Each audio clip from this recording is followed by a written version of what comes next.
punya istri. Pendeta, Bapak Pendeta Wali. Ya, saya juga pendeta. Kami dua sama-sama pendeta. Kami dua pendeta di GKI. Kami dua sama-sama pendeta karena kami dua ketemu di kampus. Iya. Makasih Bapak Ibu, saya sebagai pendeta pribadi itu selalu percaya sekali kalau orang pergi ke gereja kah, ke persekutuan-persekutuan, apapun namanya persekutuan duka, orang meninggal, ucapan syukur, itu orang-orang yang menang dalam doa Yesus. Karena Tuhan Yesus waktu di Taman Getsemani, Tuhan Yesus pergi berdoa terus dia kembali, dia murid 3 don tidur toh. Lalu Tuhan Yesus bilang, kamu tidak bisa jaga-jaga dengan saya 1 jam saja kah? Lalu Yesus bilang, roh memang penurut, tapi daging loyo. Gitu. Nah, karena itu kalau orang bisa pergi ke persekutuan, rohnya sedang memenangkan dagingnya. Amin Luar biasa toh? Sehingga selalu kita bilang terima kasih sudah datang. Terima kasih sudah datang ibadah teragampang. Apalagi kami yang datang jauh-jauh dari Sentani, dari Doyo, dari mana-mana. Dan bisa datang itu. Roh sedang membawa kedaginganmu untuk menghadap hadirat Tuhan supaya kau daging juga kalah. Begitu Terima kasih banyak. Saya bersaksi tentang sapu mama. Sapu mama baru nanti sapu diri. Bapak Ibu semua, saya punya mama itu tidak tahu baca. Dia tidak bisa baca. Tidak sekolah di SD. Selesai juga tidak sekolah. Yang saya mau kasih kesaksian adalah meskipun dia tidak tahu baca, tapi dia dengar Alkitab dengan baik sekali. Dia selalu duduk di bangku paling belakang. Dan satu hal yang biasa dia buat, orang di kampung semua kenal dia, setiap kali masuk gereja dia buka sendal. Dia pakai kaki kosong. Ada majelis bilang, mama kenapa tidak pakai sendal? Terus dia bilang begini, saya tidak bisa baca Alkitab. Tapi saya dengar satu kali pendeta khotbah tentang Musa. Baru pendeta kasih tahu waktu itu Musa mau menghadap Tuhan Allah. Di mana yang saya juga tidak tahu, tapi di gunung. Baru Tuhan Allah kasih tahu sama Musa, Musa aku buka kau sendal itu karena kau mau datang ke tempat yang suci ketemu Tuhan. Jadi mama percaya kalau di gereja ini Tuhan ada. Sehingga orang yang pergi ke satu persekutuan di rumah Tuhan, di sana Tuhan ada. Itu saya belajar dari sab mama. Nah Bapak Ibu semua, saya sudah hampir 4 tahun ya kenal Bapak dan Ibu secara khusus, dan saya pernah cerita tentang saya punya sakit. Saya mau bersaksi tentang kesakitan saya, penyakit. Sekarang penyakit itu menjadi sahabat saya. Bukan sesuatu yang menakutkan, tapi sesuatu yang bersahabat. Saya tahun 2014 itu dideteksi ada diabetes, gula itu. Gula, karena itu saya biasanya tidak minum teh karena saya pikir saya sudah cukup manis. Sebab di dalam ada banyak gula. Nah, perjalanannya panjang. Lalu karena gula ada banyak penyakit yang lain. Tahun 2018 saya diizinkan untuk berobat di Jakarta. Oleh gereja kami dibiayai untuk check up. Dan saya dengan Pak Pendeta pergi dalam keadaan baik-baik saja. Kami dua, semua dokter masuk. Di hari kedua kami pergi ke dokter saraf. Waktu saya duduk di samping dokter saraf cerita-cerita, terus dokter bilang, Ibu Pendeta, ibu naik ke tempat tidur mau periksa. Di tengah pemeriksaan dokter bilang begini, oh ibu stroke. Ah, ini bagaimana Lalu saya dengan Bapak Pendeta ini, Bapak itu menangis.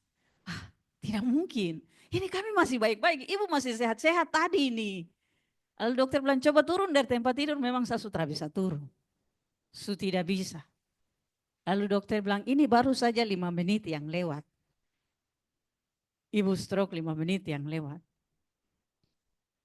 Lalu kami lakukan banyak pemeriksaan lanjutan. Dan 2 hari, 3 hari kami lakukan pemeriksaan sampai yang namanya masuk di, apa itu, macam kapsul kan, MRI. MRI.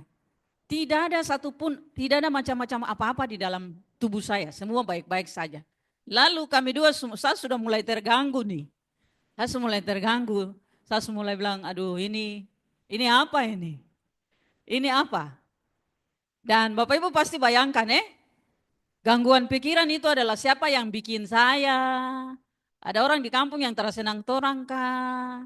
Ada yang mulai tiup-tiup kah? Ada yang mulai kirim-kirim kah? Semua pikiran-pikiran itu datang. Tapi dokter bilang, ibu coba kembali lagi ke dokter jantung. Karena sebenarnya sudah melewati dokter itu lagi. Lalu balik ke dokter jantung. Dan ternyata hanya ada satu hal kecil saja yang ditemukan oleh dokter jantung. Yang saya mau saksikan pertama-tama adalah seringkali kita tidak bisa lihat Tuhan di masalah kita karena banyak sekali hal-hal di luar iman yang ganggu kita. Seperti tadi, bayangkan, kalau kami tidak balik ke dokter jantung dan tidak ketemu apa-apa, saya meskipun pendeta saya akan curiga. Dan saya akan bilang ini ada orang di kampung yang tersenang kami ini yang mulai mau bikin saya. Ada orang yang obatan ini, ada orang yang tiup-tiup ini, ada orang yang begini dan begitu nih. Ini semua selalu ada di kita punya hidup. Yang ganggu kita tidak kuat di dalam Tuhan. Dan ternyata saya harus dipasang 2 ring jantung. Di umur yang masih sangat muda. Lalu orang bilang, oh itu pasti kau berdosa. Gara-gara waktu kau ketua klasis mungkin kau makan uang klasis kah?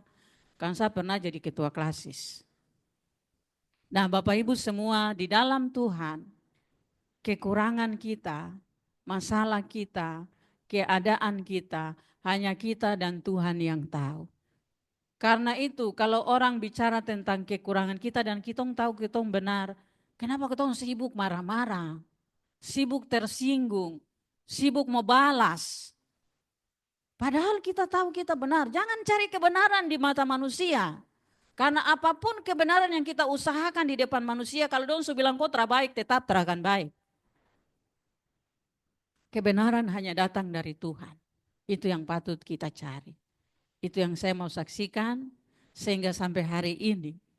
Tadi pagi waktu kami dua di jalan saya cerita tentang bagaimana saya mengalami Tuhan di diri saya dalam penyakit-penyakit saya.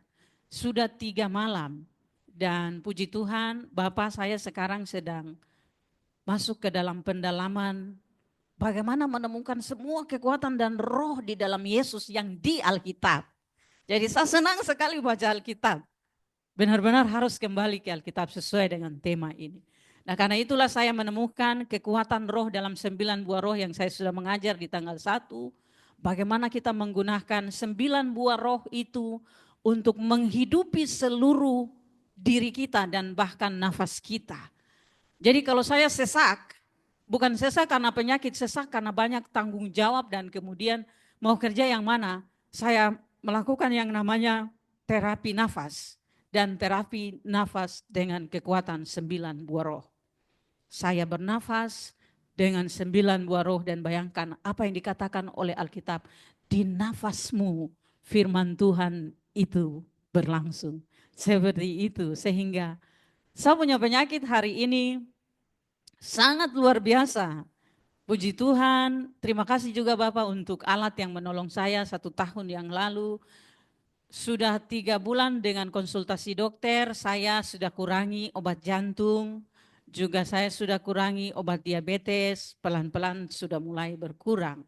Saya terapi diri dengan terapi yang namanya spiritualitas emosional dengan terapi doa.